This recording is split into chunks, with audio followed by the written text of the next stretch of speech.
talk about his dad's story point about that. Albania. The museum's open the rest of the day. We have cake and snacks afterwards because it's our 1 year anniversary. So that would be over at the museum. We don't want to mess up the science building. And I have to tell everyone, or the president will yell at me, that we run on donations. So the jars are over there, and there's a quilt raffle that happens at the end of the year, every year. So the quilt is on display in the back room, and the tickets are available at the front counter. Other than that, I'm excited to see Clint talk, and I know he has books available as well to go in with his presentation. So Clint, get started. Thank you. Well, thank you for having me, and that is, what a wonderful display you guys have there. That is really, really, really nice. And, of course, my interest is, well, I'm a history minor, so in college, so I have incredible interest in history, but the World War II, because my dad was in World War II, that always strikes a chord and special interest, and it was really great to see some of those displays. So I just want to share a little bit with you. My dad, Lawrence Abbott, from Newaygo, Michigan. We're from the west side, just 50 miles north of Grand Rapids. My dad was in World War II from 1940 to 1945. And, you know, that was back in a time when people wanted to go into the military. They wanted to serve. They wanted to defend their country. They didn't have an attitude with their country like it seems this culture seems to have these days. In fact, my dad graduated from high school in 1939. He was in his first year of college when he went into the war in 1940. His brother, my Uncle George, was a little bit younger. And just to give you a framework of what people thought about that, my Uncle George tried to get in. He lied about his age to get into the war. So, but when my dad was in the war, when I was growing up in the 60s, he never spoke about it. He never talked about it.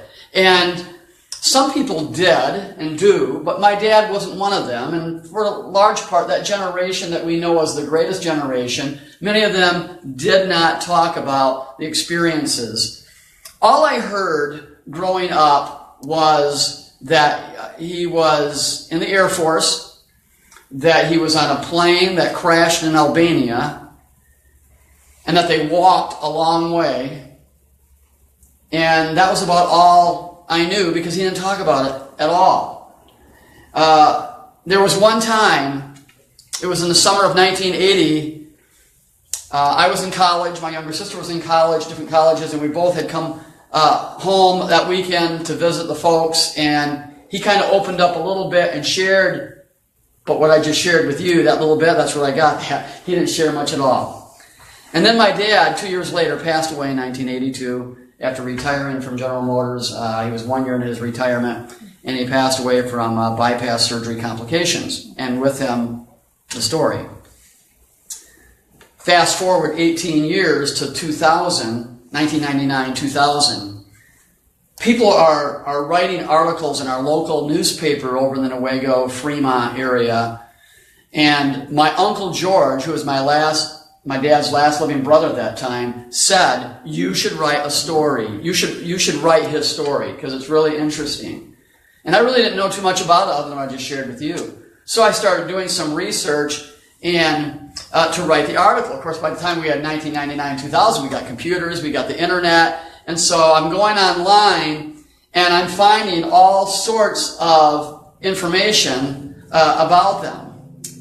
And it led me to discover the story that I'm going to share with you right now. The story that I discovered was that my dad, and this is what he didn't talk about, he was in a group called the 807th Medical Air Evacuation Group. Air evacuation was a new thing in World War II. And so that's what his unit was put together at Bowman Air Force Field in Kentucky. And in the summer of 1943, late 43 is when, July or August of 43 when that was put together. It was following the U.S., when we had just swept through, General Patton had just swept through earlier that year, Northwest Africa into Italy. And so that kind of paved the way for the 807th. And what they did was, my dad's unit was stationed on Northwest Africa, Northeast Africa, actually. Tunisia, Algiers was where they were, and their mission was to go and fly wounded soldiers from the front to get medical care and either back in action or to the States or to some other mission. So they moved from Algiers to Catania, Sicily, and that's where they were set up in Catania, Sicily. Well, November 6, 1943, they had a flight schedule. They were supposed to go to Bari, Italy. And Bari Sicily is just, Italy's like Sicily's here and Italy's here, and Bari is on the boot of Italy, on the heel, and it's just a 2-hour flight. And so they're on their way in a C-53 transport plane, 13 nurses, 13 enlisted men, and then 4 of the pilot, the co-pilot, the radio guy, and the crew chief. And there were sort of 30 Americans on the plane. And it was a 2-hour flight to Bari from Catania, Sicily. And they got caught into a storm that had come down from the north. And what had happened was, in that storm, they were jostling around. And for about 8 hours, not having any ceiling, meaning no visibility, they couldn't see where they were going. When the clouds cleared after about 8 hours, they saw mountains. They thought that they had gone up into northern Italy, because there are no mountains in the southern part. But what had actually happened was they crossed the Adriatic Sea and they were in Albania, German-controlled Albania. At that time, in the Balkans, as they called it then, there were over 700,000 German troops located in that European theater. And so they found the first airfield that they were going to try to land in. It was German-occupied. And they were getting shot at. Flak was coming up to the plane and hitting the plane. So it was like, no, we're not going to land there. Back up in the air and then over the mountains. And then they found a clearing to land the plane. And they landed it. They sort of crashed. They didn't crash, but they landed it on its belly. The wheels didn't come down correctly. And so they actually belly landed the plane into some mud into Albania, but they had no idea that they were in Albania. And so, as they're getting out of the plane, there are these people that are running and coming towards them. And what they found out later is Albania was in a civil war itself. There were 3 different political groups. And these were like the partisans. These were the underground. They aided the Allies. These people thought these Americans were part of the American invasion that was going to free them from the Balkans. They had no idea that it was going to be the other way around, that they're going to help these 30 Americans who are stranded. This is November of 43. Did I say it was a 2-hour flight? Like Gilligan's Island, it was going to be a short thing, right? So it was a 2-hour flight. And so they think it's American rescue. The Americans don't know what to make of these people coming. Not many of them spoke English, but there was one guy on a horse, and I think that was Hassan Gina was his name, and he spoke a little English, and so they helped them, and before they left, they took everything they could off the plane, they burned as much of the plane as they could, and then they were helped by this underground group. They took them to a building where they spent the night there, and in front of a fire and all of that, and then from that point on, they needed to do something. They needed to help these Americans. They needed to transport them to safety. The Americans at this point had no idea of who was going to be able to help them. Now, what they did not know was that American and British intelligence was keeping track of them. And Gary Duffy was a major, I believe. He was one of the British assigned to this case. There was a Captain Lloyd Smith who would get involved later. So the British and American headquarters intelligence knew the whereabouts. They knew roughly where they were at, but they needed to have a plan to help them. But the Americans didn't know that that plan was going to be put in place. And so neither did the partisans of Albania. And so they were taken into by the underground to the first city, which is a city called Berat, B-E-R-A-T, Berat. And in Berat, there they were, the mayor they had a big thing. Here comes the Americans with partisans, and the mayor welcomed them, and they're going to take care of them. And so they billeted, that means they housed the Americans. The ladies would go here, and the men would go here. And so, and then they had families take care of them, so they would stay in people's homes, and they were hidden from the Germans. The Germans were looking for them. Now, the Germans, because they controlled Albania and the Balkans at that time, the Germans had the main roads. That left the trails and the mountains for our American group to travel in.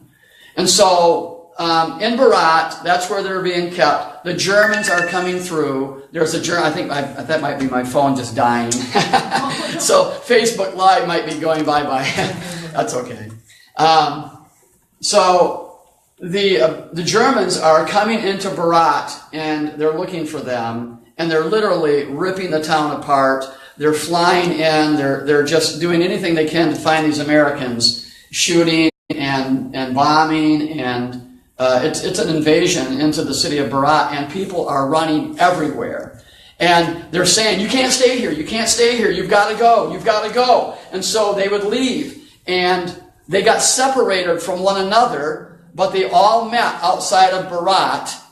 After things had kind of settled down, they escaped the Germans, and they got outside of Berat where things had settled down, except for 3 nurses. 3 nurses, for some reason, they stayed in Berat.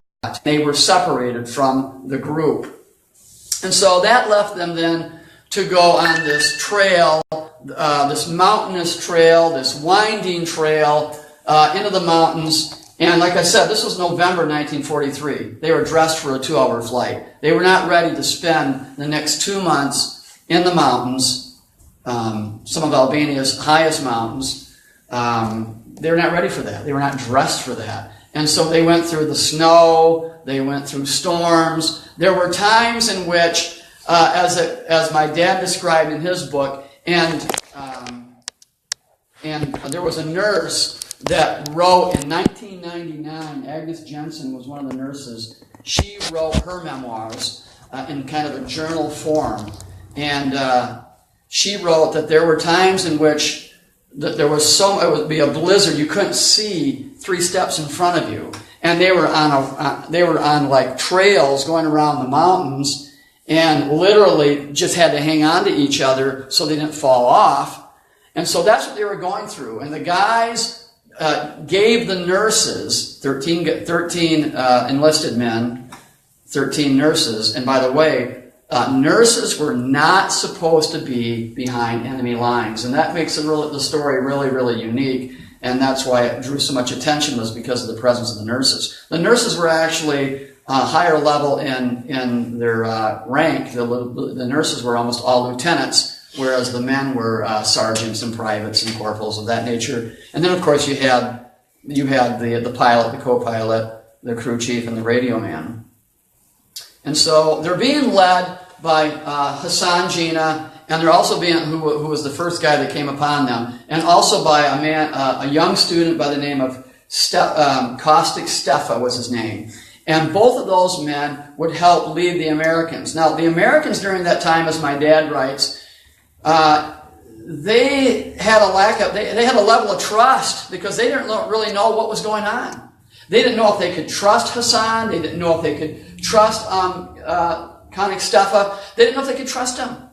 They didn't know where they were going to go. And so, but they're traveling in this mountainous region, and they're staying in small villages. Now, Albania, even today, I was telling Scott, even today, Albania is a very backward country.